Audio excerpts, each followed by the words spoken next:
I walked into that garage expecting to see my daughter sitting helplessly in her wheelchair, but instead, I saw her standing, laughing, crying, alive in a way I hadn't seen in 2 years, and the person who made this possible was someone I judged in seconds a poor, grease-stained mechanic. What happened next shattered everything I thought I knew about miracles, money, and love.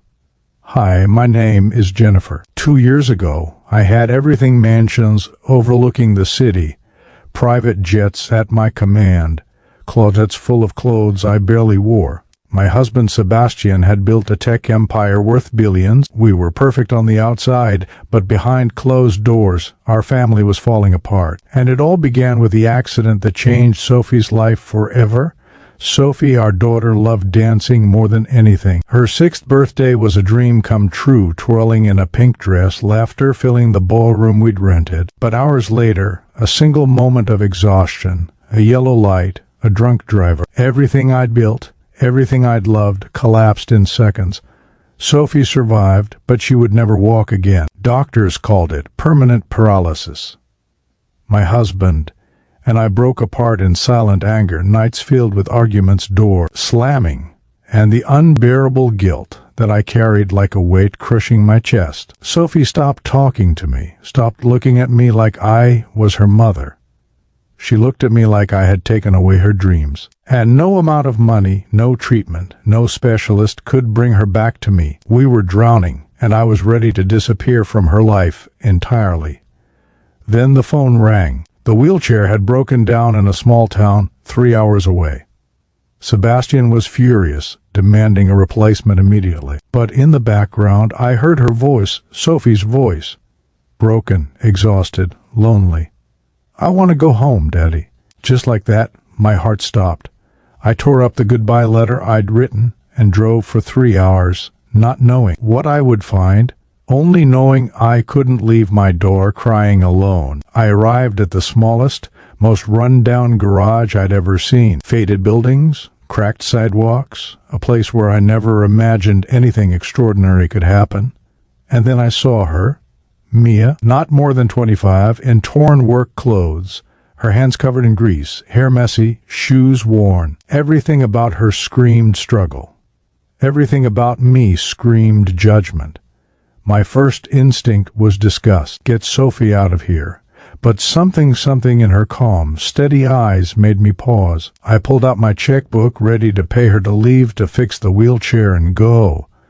But Mia refused. Quietly, calmly, with dignity, she told me she didn't need my money, and at that moment I realized maybe this stranger saw something in my daughter that I hadn't seen in years. That night I stayed, I watched, and what happened next I couldn't have imagined. A moment that would test every belief I held about money, miracles, and the kind of love that can heal a broken family. But I didn't yet know the true miracle was about to begin, one that would change all of us forever. I had never felt more out of place in my life. A $5,000 dress, heels that clicked on the cracked concrete, standing in a garage that smelled of oil and rust. And there she was, Mia, calm, focused.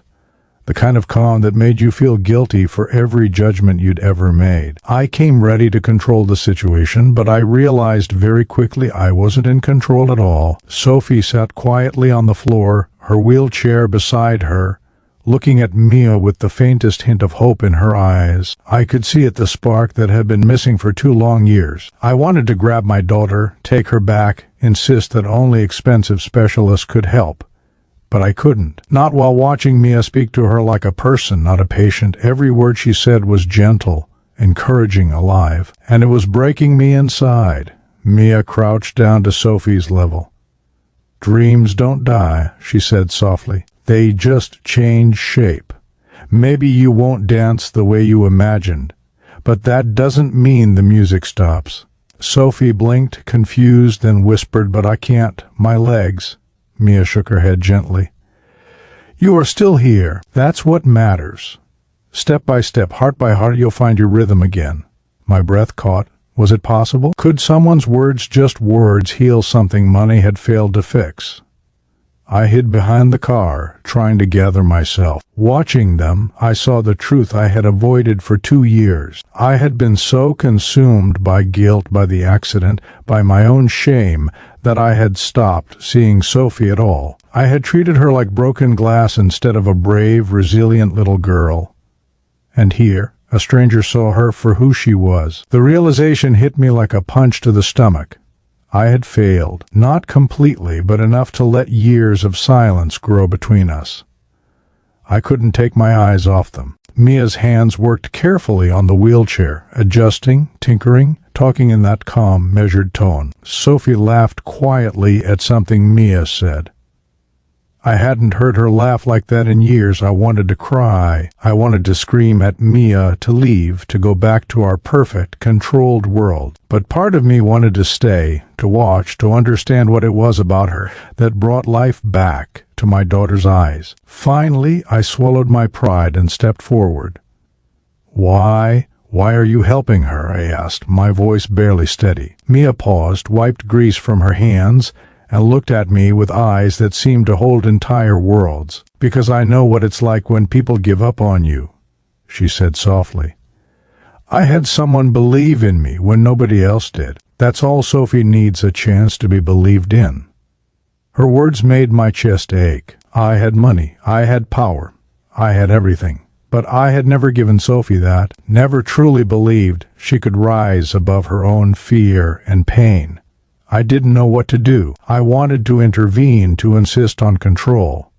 But I couldn't. Every instinct screamed at me to take over, but I realized this was bigger than me, bigger than our wealth, bigger than the guilt I carried.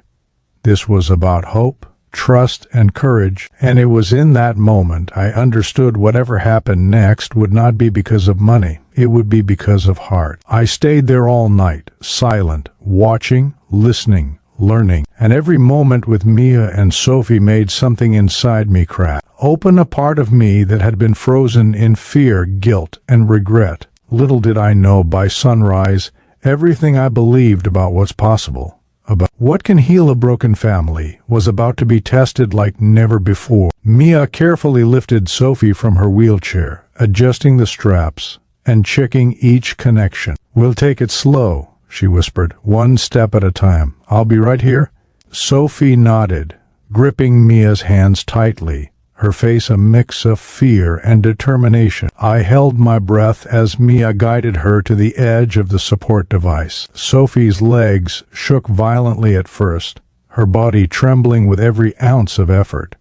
"You can do this," Mia encouraged. "Just trust yourself." The first attempt failed.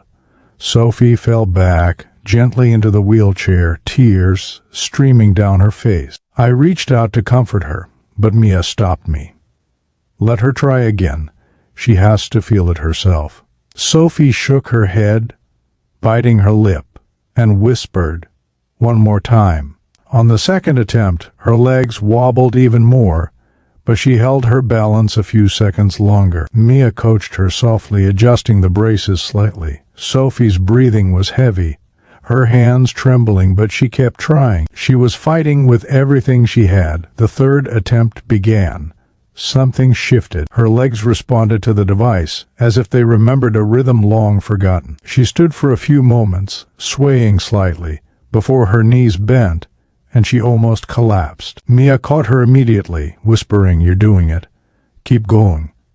Sophie's face lit up with a mixture of shock and joy. I'm standing," she cried. Her laughter and tears mixed together as she looked at me and Sebastian. For the first time in 2 years, she was upright, alive, defying every fear that had held her down. Mia smiled, tears in her own eyes. But she didn't step forward. She let Sophie have the moment. Step by step, Sophie tried again, wobbling slightly, taking 3 real, shaky steps before she needed the wheelchair for support. She turned to Mia and whispered, "Thank you." I couldn't stop crying. Sebastian dropped his hands from the device and held both of us. The relief, the hope, the joy, it was overwhelming. In that small garage, with grease-stained hands and trembling legs, Sophie had taken her first steps in years, and something inside all of us had begun to heal. We stayed there holding her, letting the moment sink in. Nothing could take this away. The miracle wasn't just in her legs, it was in her courage, in Mia's faith, in the quiet strength that had brought us all together again. "Jennifer, look at her," Sebastian whispered, voice trembling. "She's smiling again." "I know," I said, tears streaming down. I didn't think I'd ever hear that laugh again. "Mia, she did it," Sophie whispered, still gripping the braces. I really walked. "Not just you, Sophie," Mia said softly. "You believed. That's what made it possible." "Mom, Dad, I missed this," Sophie said, looking between us. "I missed you." "We missed you too, baby," I said, hugging her tightly. "We let our guilt get in the way. We forgot how strong you are." "It's okay," Sebastian said, voice cracking. "We were scared. But seeing you now, it's like a part of us came back." "Mia, how can we ever thank you?" I asked, still holding her hands. "You gave her this moment." "You don't need to thank me," Mia replied. Seeing her rise, "It's all the thanks I need. But maybe now you can see what really matters." "I see it now," I whispered. "All this money, all the specialists, none of it mattered. It was heart, not wealth, that saved her." "We want to help," Sebastian said, finally letting go of his pride. "Whatever you need, we'll be there." "No," Mia said quietly. "This isn't about money. This is about believing, about showing her that she can." "I will," Sophie said, determination burning in her eyes. "I will keep trying. And maybe I can help someone else too." "She's already inspiring me," I said, hugging Mia. "You've reminded me what love can do." "And you," Mia said, smiling at Sebastian, "don't underestimate the power of presence. Just being there, it matters more than you think." "We've been blind," Sebastian admitted. 2 years of guilt, fighting, we forgot to just be a family. "No more," I said firmly. "From now on, we do this together." "Sophie, Mia, we all together." "Agreed," Mia nodded, "step by step. One heart at a time." "Sophie, do you know how proud I am of you?" I asked. "Not just for walking, but for never giving up." "I'm proud of myself too," Sophie whispered. "And I want to keep trying. I want to see how far I can go." "Then we'll go with you," Sebastian said, "all of us. No more hiding, no more fear." "Together," Sophie repeated, smiling wide. "All of us together." "Yes, all of us," Mia said. "And maybe someday we'll help someone else take their first steps too." "Step by step," I whispered. "That's how miracles happen." "Mom, Dad, I did it again today," Sophie shouted, running to us with the braces still strapped on. Her steps were shakier than usual, but her smile was unstoppable. "I see that, baby," I said, holding her close. "Look at you, standing tall, laughing, alive." "She's unstoppable," Sebastian added, tears in his eyes. I can't believe how far she's come." "It's not just her," Mia said quietly, wiping grease from her hands. "It's the belief you gave her. The trust, the space to try. That's what made all this possible." "Mia, you've given us more than we can ever repay," I whispered. "You've given Sophie her life back. You've given us our family back." "I didn't do it alone," Mia replied. "You all helped, in ways you didn't even realize. The love you've been holding on to, it just needed a chance to breathe." "I never realized how much I was holding on to guilt," I admitted, hugging Sophie again. "I thought my mistakes defined her life. But she's stronger than my fear. Stronger than any wheelchair, any doctor, any money," Mia added. "Sometimes miracles happen in places nobody expects." "Like this garage?" Sebastian asked, laughing through tears. "You, a mechanic, saved our daughter." "Not saved," Mia said firmly. "Guided, encouraged, believed. That's what matters. You gave her the courage, I just gave her tools." "Tools?" I repeated, curious. "You mean the braces?" "Yes," Mia said, "but also patience, faith. Someone to remind her she's not broken, that her heart and dreams matter more than limits." "Mom, Dad, can I try something?" Sophie asked, determination in her eyes. "I want to walk to you without the device." "Are you sure?" I asked, heart pounding. "It's going to be hard, I'm sure," she said. "I've been practicing. I can do this." "Then we'll be here," Sebastian said, kneeling at her level, every step, every wobble. We'll be right here. 1, 2, 3, go. Sophie whispered and began.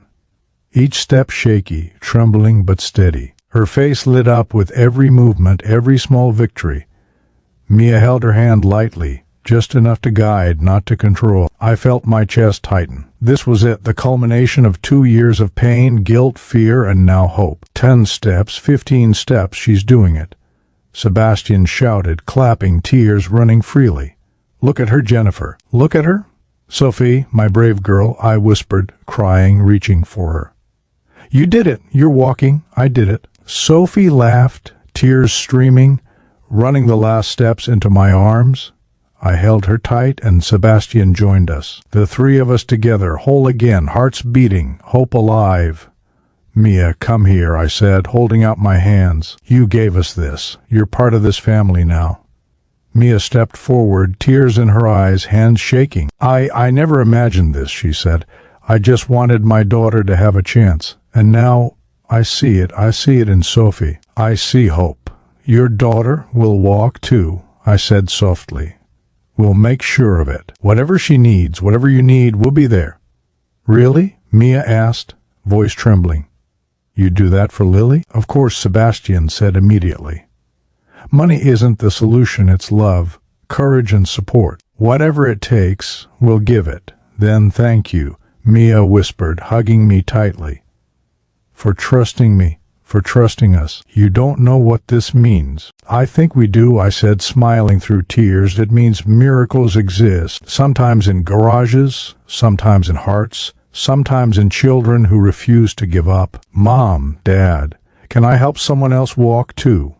Sophie asked, looking at Mia. Like you helped me. Absolutely, baby, Mia said, smiling. Step by step, we'll help them, together. And we'll be with you, Sebastian said, holding our hands together, all of us, always. Yes, all of us, I said firmly, looking at Mia, Sophie, Sebastian. This is what family is, not just blood, not just wealth, but courage, heart, and love. And maybe, Mia said, smiling, sometimes the people you least expect teach you the greatest lessons. Step by step, I whispered. That's how we heal. That's how we walk into life again. One day, Lily will walk too, Mia said, hope in her eyes. And we'll be there, ready to guide her. We'll all walk together, I said. All of us, Sophie, Lily, and the rest of us too. Step by step, Sophie repeated, smiling wide, full of determination and joy. Step by step. And that's exactly how miracles happen, I said, holding her hands, feeling her heart beat against mine. Step by step, heart to heart, love to love. We are a family again, Sebastian said, hugging us all. And we won't let go. Never, I whispered, never again. Mom, Dad, look. Sophie shouted, running toward me without the braces for the first time. Her steps were still shaky, but completely independent. Her laughter echoed in the garage, brighter than ever before. I can't believe it, I whispered, tears streaming down my face. Sophie, you're walking all by yourself. She's amazing, Sebastian said, kneeling to meet her eyes. Look at her determination. Look at her strength. I've been practicing every day, Sophie said, smiling wide. I wanted to surprise you, to show you I can do it. And you did, I said, hugging her tightly. You've shown us more courage than anyone could imagine. We're so proud of you, Sebastian added, holding her other hand. You've brought us back together. Your strength healed us all. Mia, come see this, I said, turning toward her. You helped make this possible. You gave Sophie hope, and you gave us back our family. Mia stepped forward, eyes shining with tears. I never imagined this, seeing her walk. It's more than I dreamed for my own daughter. Lily will walk too, I said, smiling. We'll make sure of it. Whatever it takes, we're all in this together. Really? Mia asked, voice trembling. You mean it? Absolutely, Sebastian said firmly. We've learned the most important lesson. Money can't buy miracles. Love, courage, and faith can. Step by step, Mia whispered, kneeling beside Sophie. That's how miracles happen. Step by step, Sophie repeated, her small hand gripping Mia's. I want to help Lily, and maybe other kids too. And you will, I said, smiling. Together, we'll give every child a chance to rise, just like you did. Mom, Dad, can I really do it? Sophie asked, eyes sparkling. Can I help them walk too? Yes, baby, Sebastian said. You're already teaching us how strong you are. Now we'll show the world your strength. I want to, Sophie said, determination burning in her eyes. I want to be someone who brings hope. And you will, I whispered, holding her close. Your heart is bigger than any obstacle. Today, we begin something new, Mia said, smiling at all of us. A foundation, a place where children like Sophie and Lily can find the courage to stand, to walk, to live their dreams. Yes, I said.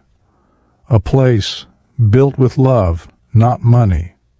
A place where miracles happen step by step. Sophie, are you ready for your next step? Sebastian asked gently. Not just walking, but helping others too. I am, Sophie said, laughing and holding our hands tightly. I'm ready.